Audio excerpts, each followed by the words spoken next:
Corona virus को लेकर कई बार लगभग सटीक भविष्यवाणी कर चुके अमेरिका के top public health expert doctor Anthony Fauci ने हाल ही में यह बयान देकर कोरोना वायरस की उत्पत्ति के मुद्दे को फिर से हवा दे दी कि इसकी खुली जांच होनी चाहिए। उन्होंने कहा कि यह प्राकृतिक रूप से पैदा नहीं हुआ है। उन्होंने एक बयान में कहा कि चीन में क्या हुआ था, हमें इसकी जांच जारी रखनी चाहिए और तब तक जारी रखनी चाहिए जब तक कि इससे संबंधित पूरी जानकारी न मिल जाए। इसी के बाद अमेरिका के राष्ट्रपति जो बाइडेन ने अपनी खुफिया एजेंसियों को यह आदेश दिया कि 90 दिन में वे ये पता करें कि कोरोना वायरस आखिर कहां से फैला। साथ ही में यह अपील भी उन्होंने की कि चीन पूरा सहयोग करे।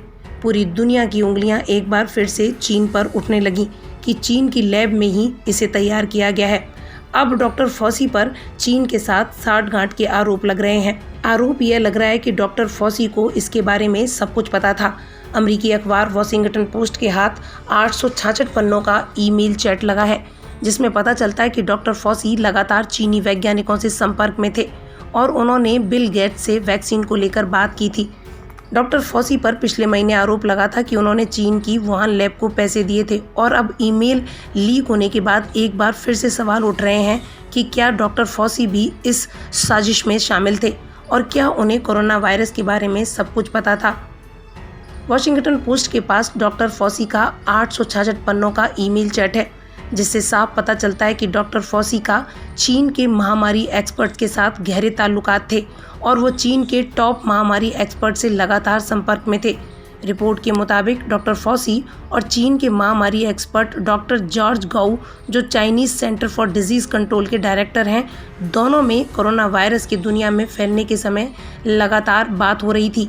वॉशिंगटन पोस्ट ने कई ईमेल को सार्वजनिक भी किया है। पिछले साल मार्च महीने में चीनी एक्सपर्ट ने कहा था कि अमेरिकी सरकार लोगों को मास्क लगाने के लिए नहीं कह रही है और ये सरकार की सबसे बड़ी गलती होगी। इसमें उन्होंने फॉसी का नाम नहीं लिया था, लेकिन फिर उन्होंने 28 मार्च को डॉक्टर फॉसी को मेल करते हुए लिखा था कि मैंने आपका साइंस इंटरव्यू देखा और वो पत्रकारों की भाषा थी। आशा है आप इसे समझेंगे। चलिए साथ मिलकर हम काम करते हैं ताकि धरती से इस वायरस को ख़त्म किया जा सके। इसके जवाब में डॉक्टर फॉसी ने लिखा था कि मैं पूरी तरह समझता हूँ, कोई दिक्कत नहीं है, हम साथ मिलकर काम करेंगे। इस जवाब के ठीक अगले हफ्ते ही डॉक्टर फॉसी ने लोगों को मास्क पहनने की सलाह देनी शुरू कर दी। उन्होंने व्हाइट हाउस में पहले कहा था कि कोरोना वायरस के खिलाफ मास्क पहनने की ज़रूरत नहीं है, लेकिन चीनी एक्सपर्ट से बात करने के बाद उन्होंने लोगों को मास्क पहनने की सलाह देनी शुरू कर दी।